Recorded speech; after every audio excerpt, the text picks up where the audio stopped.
Steve Harrington's been through hell protecting everyone since season 1, but what's coming for him in season 5 is different. The way this plays out is going to leave scars on every single person who cares about him. Sit back and relax because this will blow your mind. Let's start with why Steve's potential death hits different than anyone else's. In season 1, Steve was supposed to be the jerk boyfriend who gets killed off. He was the stereotype, the popular kid dating Nancy, the guy who smashed Jonathan's camera and spray-painted slurs on the theater. The Duffers set him up to be hated. And then they did something brilliant. They gave him a redemption arc that turned him into the most beloved character in the entire show. By the end of season 1, Steve showed up at Jonathan's house with flowers to apologize, saw the Demogorgon, grabbed his nail bat, and helped Nancy and Jonathan fight it. That moment changed everything. Steve went from being the character you wanted to see die to being the character you'd die to protect. And the show kept building on that transformation season after season. Season 2 gave us Steve babysitting Dustin and the kids. Season 3 showed us Steve working at Scoops Ahoy, becoming best friends with Robin, and torturing himself to protect the kids from Russian soldiers. Season 4 had Steve getting dragged into the Upside Down by Demobats, almost dying, and still putting himself in danger to help everyone else. Season 5 has him hosting a radio show with Robin and preparing for the final battle. Joe Keery's performance made Steve feel real. He's not a hero because he's tough or brave. He's a hero because he cares. He's the guy who drives the kids around, gives them advice, jumps into fights he can't win, and never asks for anything in return. That's why his death would hurt more than anyone else's. We've watched him earn his place in this group through 5 seasons of selfless choices. Here's the uncomfortable truth: Stranger Things has been building towards Steve's death since season 4, maybe even earlier. The signs are everywhere once you start looking for them. In season 4, Steve talked about his dream future. He wanted 6 kids, he wanted an RV to drive them around, he wanted Nancy back, and a big family and a normal life. That speech was beautiful and heartbreaking because you just knew he wasn't going to get it. In storytelling, when a character talks about their dreams for the future, they're usually not making it to that future. It's called tempting fate. Steve laid out exactly what he wanted from life, which means the show's going to take it away from him. That's how tragedy works. You give the character everything to live for,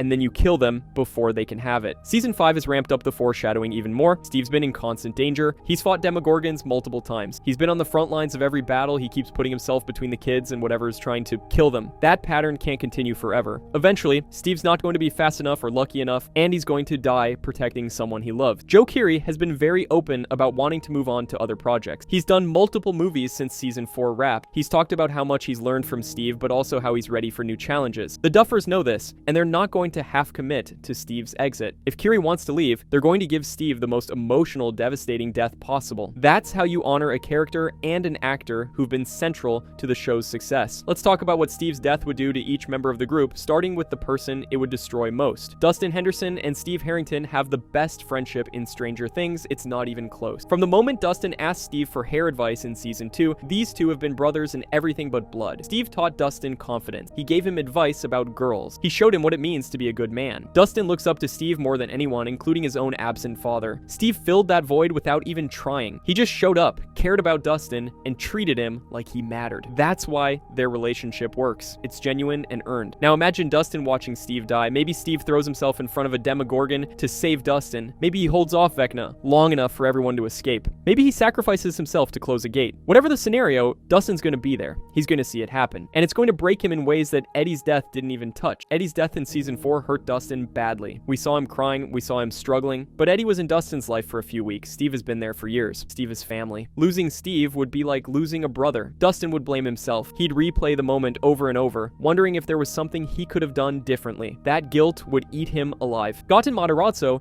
is going to have to play Dustin dealing with Steve's death, and it's going to be one of the most heartbreaking performances in the series. We're going to watch this kid who's always been funny and optimistic completely shatter. And unlike other deaths, there's no moving on from this. Dustin's going to carry Steve's loss for the rest of his life. Robin Buckley and Steve became best friends in season 3, and that friendship has been one of the show's highlights ever since. They work together, they hang out constantly, they know each other better than anyone. Steve is the person Robin came out to. He's the person she trusts with everything. Losing him would leave a hole in her life that nobody else could fill. What makes their friendship special is that it's platonic. There's no romantic tension, no complicated feelings. They just genuinely love each other as friends. That's rare in TV. Most shows can't resist making a male-female friendship into something romantic. Stranger Things didn't. Steve and Robin are proof that men and women can be best friends without it being weird, and that relationship is going to make Steve's death even more painful. Robin is already dealing with a lot in season 5. She's trying to figure out her identity, possibly pursuing something with Vicky, helping Joyce run the radio station, and fighting in the final battle. If Steve dies on top of all that, Robin's gonna lose the one constant in her life, the person who makes her feel safe and understood, the person who accepts her completely. Maya Hawke has talked about how much she loves playing Robin and Steve's friendship. She said it's one of her favorite parts of being on the show. That means the Duffers know how important this relationship is to fans, and that's exactly why they're going to destroy it. They're going to take away Robin's person and force her to figure out how to keep going without him. The worst part is Robin's going to feel guilty. She's going to wish she told Steve how much he meant to her. She's going to regret every time she made fun of him or brushed off his feelings. And she's going to have to live with the fact that her best friend died and she can't tell him one more time that she loves him. Nancy Wheeler and Steve have one of the most complicated relationships in the show. They dated in season 1, they broke up in season 2. Nancy moved on to Jonathan. But the feelings between Nancy and Steve never fully went away. Season 4 made that crystal clear. They still care about each other deeply, even if they're not together. If Steve dies, Nancy's going to be wrecked by guilt. She's going to blame herself for not choosing him, for letting him think there might be a chance, for not telling him sooner that she couldn't be with him. Nancy spent years stuck between Steve and Jonathan, and if Steve dies before she makes a final decision, that indecision is going to haunt her forever. There's a scene in season 4 where Steve tells Nancy about wanting 6 kids in an RV. Nancy smiles but doesn't commit. She doesn't shut him down, but she doesn't encourage him either. She leaves him hanging in this space of maybe. If Steve dies believing Nancy might come back to him, Nancy's going to carry that weight. She's going to wonder if she gave him false hope. She's going to hate herself for not being honest. Natalia Dyer is going to have to play Nancy, dealing with the loss of her first love, the guy who was always there for her even after they broke up. Nancy's practical and tough, but Steve was one of the few people who could make her soften. Without him, she's going to become even harder, even more closed off. She's going to throw herself into work and fighting because feeling the grief would be too much. And here's the really dark part. If Steve dies saving Nancy specifically, she'll never forgive herself. She'll spend the rest of her life knowing that Steve loved her enough to die for her, and she couldn't love him back the same way. That's a guilt you never get over. Mike, Lucas, Will, Max, Erica, all the younger characters see Steve as their protector. He's the adult they trust when Hopper's not around. He's the guy who shows up with a bat when they need backup. He's proven over and over that he'll put himself in danger to keep them safe. If Steve dies, these kids lose the person who's made them feel safe for years. Mike and Steve have come a long way since season 1. Mike used to think Steve was just Nancy's dumb boyfriend. Now he trusts Steve with his life. When Mike needed someone to talk to about Eleven, Steve was there. When Mike was scared about the final battle, Steve would be the one to reassure him. Losing Steve means losing that support. Lucas already lost Eddie. Losing Steve too would break him. Lucas looks up to Steve. He learned from Steve how to be brave and how to stand up for people you love. Steve's example shaped Lucas into the person he became. If Steve dies, Lucas loses one of his role models, and he's already dealing with Max being in a coma. That's too much loss for one kid to handle. Will's connection to Steve is more subtle, but it's there. Steve's been protective of Will since season 2. He's included Will when other people overlooked him. Steve made Will feel like part of the group. For a kid who's always felt like an outsider, that matters. Steve dying would be another person Will cares about being taken from him. This one's complicated. Jonathan Byers and Steve started as rivals. Steve smashed Jonathan's camera in season 1. They fought over Nancy. But by season 4, there's this unspoken respect between them. They're not friends exactly, but they understand each other. They both love Nancy. They both want to protect the people they care about. They're more similar than either wants to admit. If Steve dies, Jonathan's going to feel weird about it. He's going to feel guilty for being with Nancy when Steve wanted her. He's going to wonder if he somehow contributed to Steve's death by being part of the triangle that made Steve's life complicated. Jonathan's not going to know how to grieve someone who is technically his rival, but also kind of his ally. Charlie Heaton's going to have to play that confusion. Jonathan's going to want to be there for Nancy, but he's also going to be processing his own feelings about Steve. Maybe he'll realize he respected Steve more than he thought. Maybe he'll regret not becoming actual friends with him. Either way, Steve's death is going to affect Jonathan, even if their relationship was never the focus. The other thing is Jonathan's getting an engagement ring in season 5, volume 1. Murray gives it to him for Nancy. If Steve dies before Jonathan proposes, that proposal is going to be tainted. Nancy is going to be grieving Steve, and Jonathan's going to feel like he's taking advantage of her vulnerability. The timing will be all wrong, and it'll create tension in their relationship that might never fully resolve. Jim Hopper sees himself as the protector of Hawkins. He's the chief of police, the adult who's supposed to keep everyone safe. Every time someone dies on his watch, Hopper takes it personally. Bob's death destroyed him. Billy's death weighed on him. If Steve dies, Hopper is going to see it as another failure, another person he couldn't save. Hopper and Steve don't have a ton of scenes together, but there's mutual respect. Hopper knows Steve's a good kid who stepped up when he didn't have to. Steve proved himself worthy of being part of the fight. Hopper trusts Steve with the kids, which is huge. Hopper doesn't trust easily. The fact that he's okay with Steve being on the front lines shows how much he values him. When Steve dies, Hopper is going to blame himself. He's going to think he should have protected Steve better, should have given him different orders, should have kept him out of the most dangerous situations. David Harbour is going to play Hopper, carrying that guilt, and it's going to add to the weight Hopper's already carrying from everyone else he's lost. The other impact is strategic. Steve's capable in a fight. fight. He's smart under pressure, he's someone Hopper can rely on to execute plans. Losing Steve means losing a valuable fighter right when they need everyone they can get. The group's going to be weaker without him, and Hopper is going to feel that absence tactically and emotionally. Joyce Byers doesn't have a lot of direct interaction with Steve, but she knows what he's done for Will and Jonathan. She knows Steve's fought alongside her sons. She knows he's put himself in danger to keep them safe. Joyce appreciates people who protect her family, and Steve's done that consistently. When Steve dies, Joyce is going to see it as another young person lost to this nightmare. She's going to think about Steve's parents, about how they're going to feel. Joyce has almost lost her kids multiple times. She knows that terror. Steve dying is going to remind her how lucky she is that Will and Jonathan are still alive, and she's going to feel survivor's guilt on behalf of Steve's family. Winona Ryder is going to play Joyce's grief as maternal. She's going to mourn Steve the way she'd mourn any young person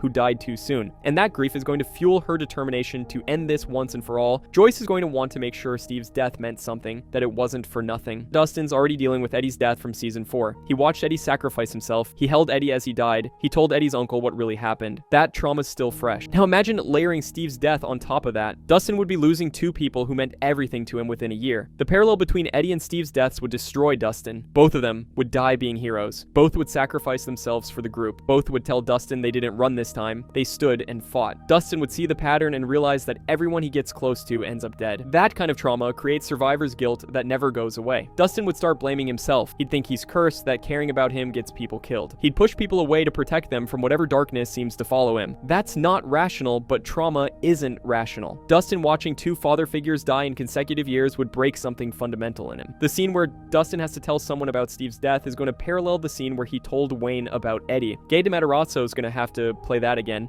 except this time it'll be worse because Dustin will be numb. He won't have tears left. He'll just be hollow, going through the motions of explaining how another person he loved died, saving everyone else. Steve's parents might finally show up. One of the running jokes in Stranger Things is that Steve's parents are never around. We've never seen them. Steve's always alone in that big house. He throws parties because he's lonely. He found his family in Dustin and Robin and the kids because his actual family is absent. If Steve dies, the Duffers might finally show us his parents at his funeral. That would be devastating. Imagine Steve's mom and dad showing up after years of neglecting him, finally paying attention now that it's too late. They'd be crying and grieving. But where were they when Steve was alive? Where were they when their son was fighting monsters and protecting kids and becoming a hero? They were off doing whatever rich parents do, ignoring the incredible person their son had become. Steve's funeral would be packed with people who actually knew him. The kids, Robin, Nancy, everyone he saved or helped or protected, and his parents would be standing there realizing they missed everything. They missed watching their son grow into someone amazing. They're mourning a stranger because they never bothered to know him. That's the tragedy of Steve's character. He became the person he is despite his parents, not because of them. He found love and family and friends who appreciated him, and if he dies, those friends are going to grieve harder than his own parents because they're the ones who knew him. They're the ones who loved him. The group dynamic would collapse. Here's what people don't talk about enough. Steve is glue. He connects people who wouldn't normally interact. He's friends with Nancy and Jonathan despite the awkward history. He's close with Robin. He mentors the kids. He works with Hopper. Steve exists in all these different circles, and he's the bridge between them. When Steve dies, those connections weaken. The group doesn't have someone who naturally brings everyone together anymore. Dustin and Robin might drift apart without Steve connecting them. Nancy and the kids don't have Steve as the go-between. The whole structure of the group's relationships depends on Steve being there, and without him, everything becomes more fragmented. This is going to be especially obvious in the final battle. Steve's usually the one coordinating with different groups, making sure everyone knows the plan. He's the communicator. Without him, the group's going to struggle to work together as smoothly. They're going to miss his presence in practical ways that make them realize how much they relied on him. The emotional impact is even worse. Steve's the optimist. He's the one who keeps spirits up when things look bad. He cracks jokes. He encourages people. He makes everyone feel like they can do this. Without Steve's energy, the group's going to be more pessimistic, more scared, more likely to give up. They're going to realize too late that Steve wasn't just fighting with them, he was holding them together. It would prove no one's safe. Bob died, Billy died, Eddie died, but those were supporting characters. If Steve dies, that's different. Steve's been a main character since episode 1. He's been in every season. He's got more screen time than almost anyone except the kids in 11. The show killing Steve sends a message that absolutely no one is safe, not even the characters you've been watching for 9 years. That would be ballsy storytelling. Most shows protect their main cast. They kill off side characters to create stakes, but they keep the core group alive. Stranger Things killing Steve would break that rule. It would show the Duffers are serious about this being the final season, and no one's getting a guaranteed happy ending. For fans, Steve dying would be traumatic. He's the character people love most after 11. Losing him would hurt in a way that other deaths haven't. Social media would explode. People would be devastated. Some fans would be angry at the Duffers for taking away their favorite character. That level of emotional response proves the character mattered. Steve's arc is complete. Here's why Steve's death makes narrative sense, even though it hurts. His character arc is done. Steve went from selfish jerk to selfless hero. He learned to care about people more than his reputation. He found his purpose protecting others. He became the person he was meant to be. That's a complete arc. There's nowhere left for Steve to grow. Compare that to characters like Will or Lucas who still have unfinished business. Will just unlocked his powers. Lucas is trying to save Max. Mike and Eleven are figuring out their relationship. These characters have stories left to tell. Steve's story is finished. He achieved redemption. He proved himself. The only thing left is for him to make the ultimate sacrifice that cements his legacy as a hero. From a writing perspective, Steve's death is perfect. It would be shocking but not random. It would hurt but feel earned. It would give his character a meaningful ending rather than just having him survive and fade into the background. The Duffers have said they want the ending to be emotional and bittersweet. Killing Steve accomplishes both. Joe Keery's ready to move on, the character arc is complete, and the emotional impact would be massive. That's the recipe for a memorable death. Steve sacrificing himself to save his friends, dying as a hero, leaving behind people who love him. That's how you end a character's journey in a way that honors everything they've become. Remember in season 4 when Steve tells Nancy about his dream future? 6 kids, an RV, traveling together as a family. That conversation was so sweet and sad because you knew he wasn't getting it. But it also created a specific image of the life Steve wants and will never have. When Steve dies, the audience is going to remember that scene. We're going to think about the future he described. We're going to imagine those 6 kids that will never exist. That RV that will never get bought. That life that was so close to being real, but got taken away. The dream makes his death more tragic because we know exactly what he's losing. The Duffers are smart enough to reference that dream in Steve's final moments. Maybe he thinks about Nancy one last time. Maybe he imagines the family he wanted. Maybe his last words are something about wanting more time. Whatever they do, they're going to make sure the audience connects his death to everything he hoped for and didn't get. That's how you break hearts. How he dies matters. As much as that he dies. There are multiple ways Steve could die, and each one would impact the group differently. If he dies saving Dustin specifically, Dustin's trauma is magnified because he's directly responsible. If Steve dies saving Nancy, her guilt becomes unbearable. If he dies saving all the kids at once, everyone carries the weight of his sacrifice. The most likely scenario is Steve holding off Vecna or a horde of Demogorgons while everyone else escapes. He'd stay behind, fighting to buy time,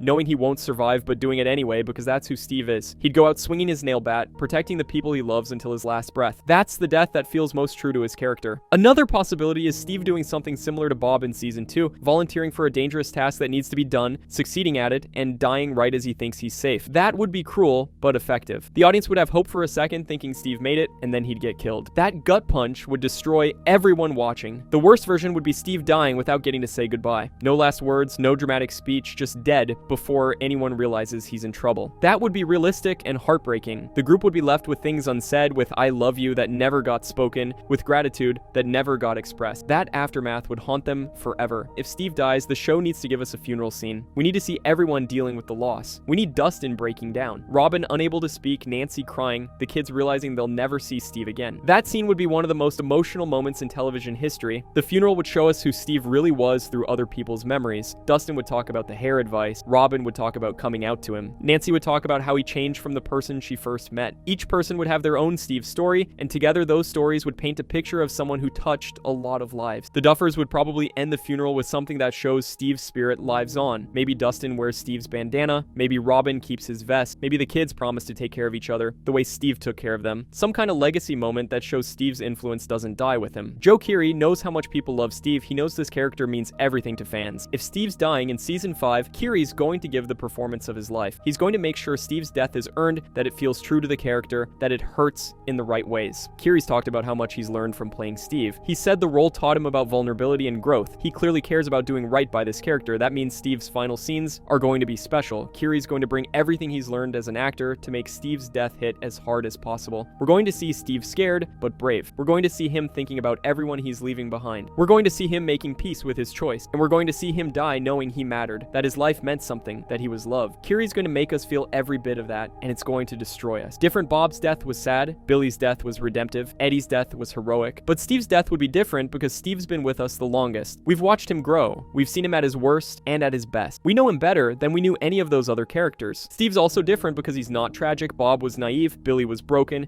Eddie was doomed by circumstance. Steve's just a good guy who chose to be better. There's no darkness in his past, no fatal flaw, no reason he deserves to die. He's just someone who loved people and protected them. That That innocence makes his death feel unfair in a way other deaths don't. The group's also more established now. In season 2, when Bob died, the group barely knew him. When Billy died in season 3, half the group hated him. When Eddie died in season 4, he'd been around for weeks. But Steve's family, he's been part of this group for years. Losing him tears out a piece of the foundation. The group can't just move on from that. The ending won't be the same without him. If the Duffers' plan is to end the show with everyone alive and happy, graduating high school or going to college or moving on with their lives, Steve's absence would make that bittersweet. They'd be celebrating, but there'd be an empty chair at the table. They'd be smiling in photos with someone missing. Every happy moment would be tinged with sadness because Steve should be there and he's not. That's the bittersweet ending the Duffers have promised. Not everyone dying, but not everyone getting a happy ending either. Some people survive physically, but are broken emotionally. Some people die heroes, but never get to see the world they saved. Steve dying young, never getting his dream life, never finding out if Nancy would have come back to him. That's bittersweet. That's real. That's devastating. The final scene of Stranger Things could be everyone together years later, older and moved on, and someone mentions Steve. They share a memory, they laugh, and then they get quiet because they miss him. That moment would show us that time passed, but the grief didn't fully heal. Steve's absence is permanent. They learned to live with it, but they never got over it. That would be powerful and honest and heartbreaking. It's not about if, it's about when. Let's be real. Steve's dying. All the signs point to it. The foreshadowing, Joe Keery wanting to move on, the completed character arc, the emotional impact it would have. The Duffers aren't going to pass up the opportunity to give Steve a hero's death that makes everyone cry. The question isn't if Steve dies, it's when. Does it happen in Volume 2 on Christmas? Does it happen in the finale on New Year's Eve? Does he make it most of the way through the final battle and die right at the end? The timing matters because it determines how much time the audience has to process it. My guess is Steve dies in episode 7, the second to last episode. That gives the finale time to deal with the aftermath. We get to see everyone grieving. We get the funeral. We get the group moving forward without him. If Steve dies in the very last episode, there's no time for proper closure. The show would end on his death, which would be too bleak even for the Duffers. But whenever it happens, however it happens, one thing's certain. Steve Harrington's death is going to break the entire group. It's going to break the audience. It's going to hurt in ways we're not prepared for. And that's exactly what makes it good storytelling. Tell us in the comments how you think Steve's story ends. Do you believe he's really going to die? Or do you think the Duffers will find a way to save him? What would Steve's death mean to you as a fan? Let's talk about it because we're all going to need each other when Volume 2 drops and we find out for sure.